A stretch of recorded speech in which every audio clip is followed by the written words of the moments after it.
कार्यक्रम के पुण्यार्चक हैं श्री राजेंद्र प्रसाद जैन, श्रीमती ममता जैन, श्री प्रशांत जैन, श्रीमती दिव्या जैन, पारस जैन, श्री भरत जैन, श्रीमती सौम्या जैन एवं समस्त परिवार, मुंबई।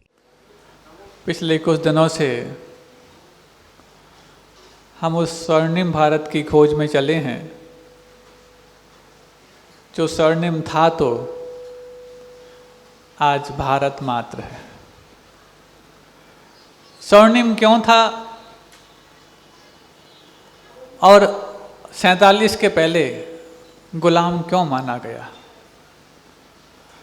47 के बाद आज़ाद भारत में हम जो जी रहे हैं, किन चीज़ों की आज़ादी के साथ जी रहे हैं? 2 दिनों में हमने कुछ बिंदुओं को विश्लेषित किया और इन बिंदुओं को स्पर्श करने के पश्चात ये पाया हम तो उस वक्त भी जी रहे थे जिस वक्त, चाहे वो मुग़ल शासन हो, चाहे वो डच का प्रभाव हो, डच आप समझते हैं, हॉलैंड, नीदरलैंड, चाहे वो पुर्तगालियों का प्रभाव हो, चाहे वो ब्रिटानियों का प्रभाव हो, इन सब के प्रभाव को भारत ने एक चीज मान करके शायद सहा। इतने आतताइयों के आक्रमण होने के पश्चात भी पिछले 5000 वर्ष पुरानी यदि भारतीय सभ्यता को देखा जाए, किसी भी भारतीय ने कभी किसी दूसरे पड़ोसी देश पर आक्रमण नहीं किया। सुन रहे हो आप लोग? ये बहुत गौरवमयी बात है। 5000 वर्ष पुरानी यदि भारतीय इतिहास को देखा जाए आज से लेकर के, तो किसी भी भारतीय ने बेवजह किसी पड़ोसी पर आक्रमण नहीं किया। ये बात अलग है किसी ने आक्रमण किया हो तो उसका मुंह तोड़ जवाब भी दिया, लेकिन आक्रमण नहीं किया। ये छोटी मोटी बात नहीं है बंधु। हमें लगता है कि भारतीय संस्कृति और सभ्यता पर जिन शासन का इतना गहरा प्रभाव है कि जिन शासन में जो प्रत्येक गृहस्थ और श्रावक के लिए 4 प्रकार की हिंसाओं में से संकल्पी हिंसा के त्याग करने की बात कही जाती है, यदि व्रती बन जाते हैं और व्रती नहीं भी हैं तो उनको हिदायत दी जाती है कि तुम संकल्पी हिंसा से बचना, क्योंकि आरंभी हिंसा, उद्योगी हिंसा और विरोधी हिंसा से तुम बच सकते नहीं। आरंभी हिंसा का मतलब है घर गृहस्थी के कार्य जो आप करते हो उसमें जो हिंसा होती है वो गृहस्थी छोड़े बगैर छोड़ना संभव नहीं है। उद्योगी हिंसा गृहस्थी है तो उसको चलाने के लिए अर्थोपार्जन आवश्यक है, उसके लिए वाणिज्य और उद्योग करने पड़ते हैं, वो हिंसा भी आप छोड़ सकते नहीं। और रही बात विरोधी हिंसा, ये सब कुछ करते वक्त कोई तुम्हारे शत्रु यदि पैदा हो जाएं, विरोधी यदि पैदा हो जाएं, द्वेष रखने वाले, ईर्ष्या रखने वाले पैदा हो जाएं और यदि आप पर वार करते हैं तो आपको अपनी रक्षा करने के लिए विरोधी हिंसा का भी त्याग आवश्यक नहीं है। लेकिन ये अवश्य है कि इन 3 का अनावश्यक प्रयोग मत करना, लेकिन संकल्पी हिंसा का तो आवश्यक और अनावश्यक किसी रूप में प्रयोग मत करना। और शायद इसी जिन शासन के सूत्र का प्रभाव भारतीय सभ्यता पर पड़ा, क्योंकि 5000 वर्ष पूर्व पुराना इतिहास तो भारतीय इतिहासकारों ने शायद जाना नहीं है, वो तो ग्रंथों में और पुराणों में वर्णित है। लेकिन जिन खुदाई और अन्य अवशेषों के माध्यम से, शिलालेखों के माध्यम से जो इतिहास प्राप्त है उसमें कहीं नहीं आया कि इन्होंने कभी बेवजह किसी पर आक्रमण किया हो। इसी संकल्पी हिंसा का त्याग भारतीय सभ्यता पर स्पष्ट दिखाई देखने को मिलता है। और ये संकल्पी हिंसा हमें नहीं करनी है। ये जिन शासन के सूत्र, जिन शासन के प्रयोगकर्ता गुरुओं के माध्यम से जो किसी, जिन शासक के अनुयायी भारतीय शासक पर पड़ा होगा तो वही संविधान आज तक निभाते आए हैं। सारे भारतीय शासक। अब बात ये आती है सामने, इतना गौरवमयी स्वर्णिम अतीत हमारा है, तो कहाँ नजर लग गई और कहाँ सेंध लग गई? सेंध लगाने वाले तो पहले भी तैयार थे, लेकिन तुम्हारे पुरजोर पुण्य की ढाल ने उनको सेंध लगाने से रोक दिया। लेकिन आज या बीच में कभी वो जब पुण्य कमजोर हुआ तो सेंध लगाने वाले कामयाब हो गए, और जब कमजोर हुआ तो किन कारणों से हुआ, और सेंध लगाने वाले सेंध लगाए तो किन उपायों से लगाए, इसका भी तहकीकात करना आवश्यक है। कल ही हमने कुछ बिंदुओं को आपके सामने रखा था। सबसे पहले स्लिप डिस्क कराई, उस रीढ़ की 2 डिस्क को स्लिप करा के, जो भाषा और शिक्षा के रूप में थी। कानून के तहत आपको अपनी भाषा से वंचित करने का षड्यंत्र रचा गया, क्योंकि बाकी अन्य चीजों को तो शायद आप मानोगे नहीं, क्योंकि तुम्हारे अंदर संस्कारों की रीढ़ इतनी मजबूत है कि किसी को हिला पाना उसको इतना आसान नहीं है। लेकिन शायद कानून का उल्लंघन करना तुम्हारे लिए विरुद्ध राज्यातिक्रम माना जाता है।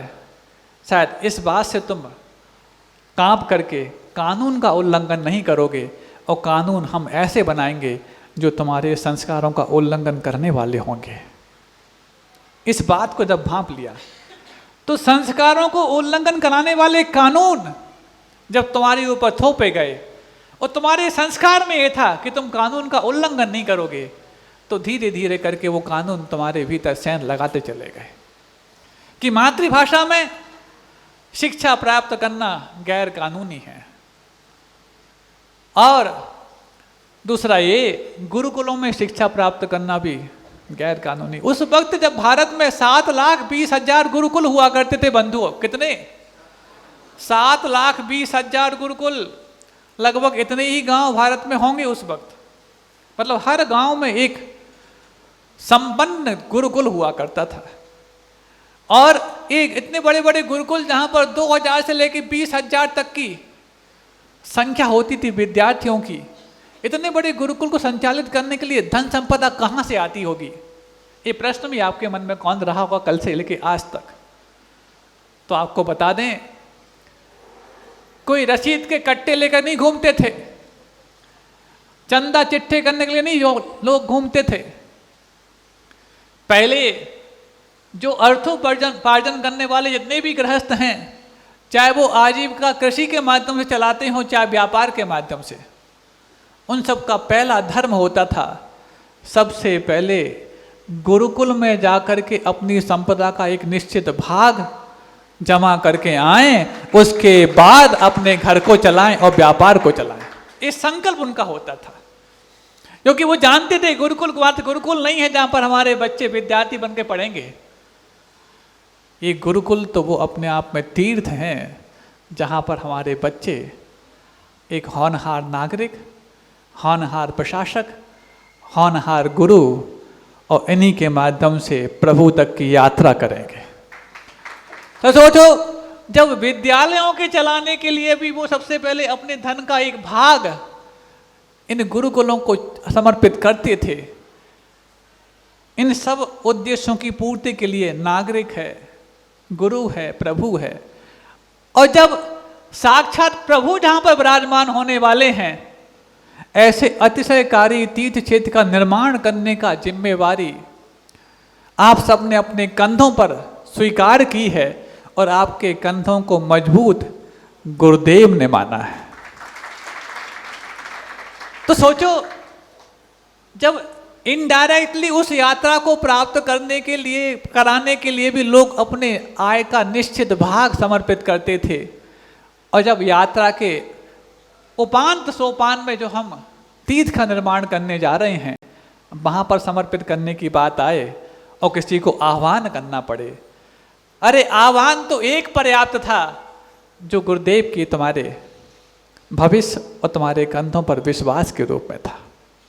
एक आह्वान पर्याप्त था। अब बार बार किसी को आह्वान करने की आवश्यकता है ही नहीं।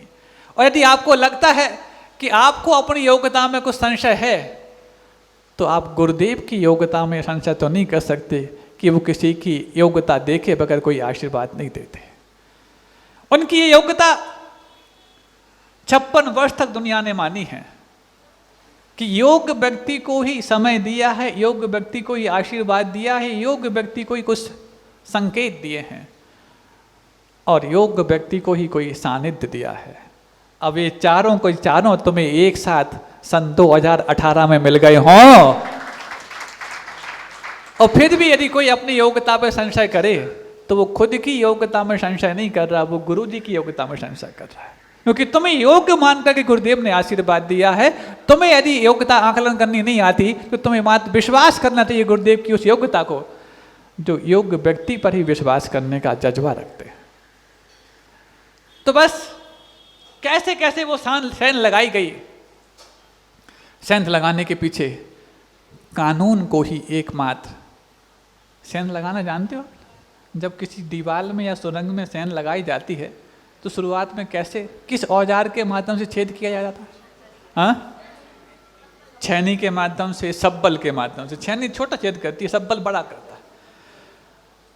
तो कानून के माध्यम से वो सब्बल जो आपकी संबल को तोड़ने वाला था, सेंध लगाने के लिए उन्होंने पर्याप्त समझा।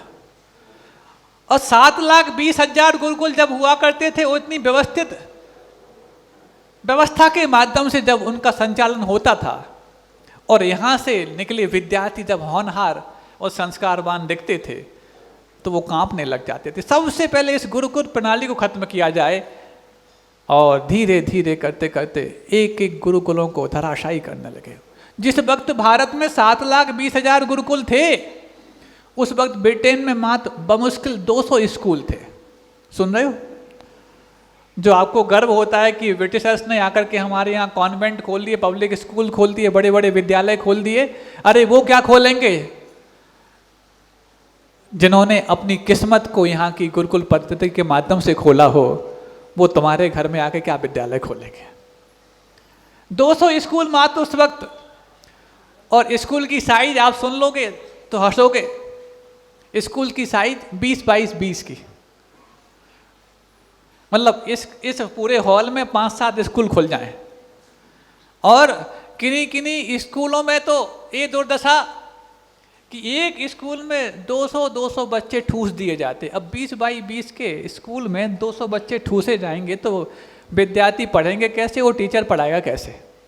लेकिन क्योंकि उस वक्त ब्रिटेन में ये मान्यता थी कि आम जनता के लिए शिक्षा की कोई आवश्यकता नहीं है।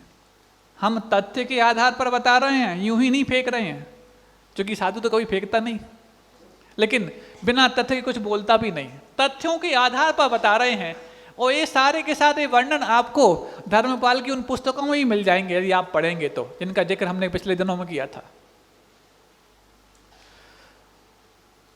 तो उस वक्त मान्यता ये थी कि राजघराने में रहने वाले अथवा राजघरानों की सेवा करने वाले सेवकों को ही शिक्षा की आवश्यकता है, आम जनता को शिक्षा की कोई आवश्यकता नहीं। तो जब आवश्यकता नहीं है तो स्कूलों की आवश्यकता भी नहीं। 200 स्कूल पर्याप्त हैं ब्रिटेन में, इतने बड़े ब्रिटेन में। और एक और मान्यता थी, स्त्रियों को तो शिक्षा दी ही नहीं जानी चाहिए। सुन रहे हो आप लोग? जो आप अपने बच्चों को उन्हीं अंग्रेजों की छाप छोड़े जाने वाले स्कूलों में पढ़ा रहे हो, उन अंग्रेजों की स्त्रियों के बारे में क्या मान्यता थी कि इनको तो शिक्षा की कोई आवश्यकता है ही नहीं। और क्या मान्यता थी? स्त्रियों में तो आत्मा ही नहीं होती। एक कौन कहता? अंग्रेज जिसको अपना आराध्य मानते, ऐसे 2 दार्शनिक जिसका नाम हम यहाँ से लेना नहीं चाहते क्योंकि कई लोग सुन रहे हैं बाहर भी और यहाँ पर भी, उनका नाम हम अलग से बता देंगे आपको। ऐसे 2 दार्शनिक जिनको ब्रिटेन के लोग भगवान के रूप में मानते हैं, उन भगवान की स्त्रियों के बारे में मान्यता क्या है कि स्त्रियों में तो आत्मा ही नहीं होती। बर्दाश्त कर पाओगे आप लोग? आप लोग मशीनों की आत्मा हो। और उसके बाद जो कहते हैं इनको तो एज ए चेयर उपयोग करना चाहिए। कितनी दुर्दांत और निंद बात है। इसके बाद जो कहा वो मैं तो कह ही नहीं पाऊंगा, मेरी मर्यादा है। ये 2 बात मैं कहती। अब सुनो, जिनकी स्त्रियों के बारे में ऐसी मान्यता है, अब उन्होंने यदि स्त्री स्वातंत्र और स्त्री सशक्तिकरण का नारा दिया हो, नारी शक्ति भारतीय रूप में जो थी वो शक्ति संपन्न पहले भी थी, आज भी है और आगे भी रहेगी, लेकिन ब्रिटेन का चोला पहन करके नारी सशक्तिकरण का जो नारा दिया जा रहा है वो नारी को पोषण करने के लिए नहीं, नारी का शोषण करने के लिए किया जा रहा है। इसका भी मैं समय आने पर जिक्र करूंगा। तो कानून के तहत ये लाया गया कि इनके लिए शिक्षा जो गुरुकुलों से मिलती है उससे इनको वंचित कर दिया जाए। धीरे धीरे उन्होंने यहाँ से, अब देखो जब ये हुआ तो भारत में गुरुकुल बंद किए गए, लेकिन पढ़ाई बंद कैसे करा दें? तो फिर स्कूल लाए गए। स्कूल लाए गए और स्कूलों में योग्यता का मूल्यांकन करने के लिए परीक्षा की पद्धति जो आज चल रही है वैसी लाई गई। 3 घंटे में मूल्यांकन करेंगे, 365 दिन का मूल्यांकन 3 घंटे में। सुन रहे हो? मतलब मूल्यांकन करता कितना मेधावी होगा कि आपके 365 दिन में तुमने क्या किया है उसको 3 घंटे में समझ लेता होगा। ऐसे मूल्यांकन करने वाले परीक्षक आपको देखने को मिलते आज? मिलते क्या? नहीं मिलते। तो क्या आपका मूल्यांकन सही हो रहा है, आप मान सकते हो? और आज तो मूल्यांकन की पद्धति, वाह, हमें लगता है नंबर स्वर्गों से बरसते हैं, जैसे पानी बरस रहा ना। 20-25 वर्ष पूर्व जब 60-70% लाने में भी पूरे हलके में तहलका मचता था, पूरे जिले में, संभाग में, प्रदेश में तूती बजती थी, और आज 99 आने के बाद भी कोई शोर सुनाई नहीं देता। एक बहुत व्यंग्यात्मक लेख आया, मैं आपको बीच में बताना चाहता हूं। आज की पूरी शिक्षा व्यवस्था पर एक बहुत बड़ा व्यंग है। वो ये लेख इस रूप में आया, सुन रहे हैं आप लोग कि सुना रहे हैं आपस में? कुछ सुना रहे हैं तो पहले आप सुना दो, फिर हम बाद में सुना देंगे। और सुन रहे हैं तो कोई बात चूक ना जाए, इसका ध्यान रखना। कुछ दिनों में ऐसी व्यवस्था भी की जा सकती है कि शाम को जिज्ञासा आप करते हैं, हमारे सामने हम समाधान करते हैं, सुबह प्रवचनों में से भी जिज्ञासा की जा सकती है और आपको समाधान करना पड़ेगा। इस कार्यक्रम के पुण्यार्चक थे श्री राजेंद्र प्रसाद जैन, श्रीमती ममता जैन, श्री प्रशांत जैन, श्रीमती दिव्या जैन, पारस जैन, श्री भरत जैन, श्रीमती सौम्या जैन एवं समस्त परिवार, मुंबई।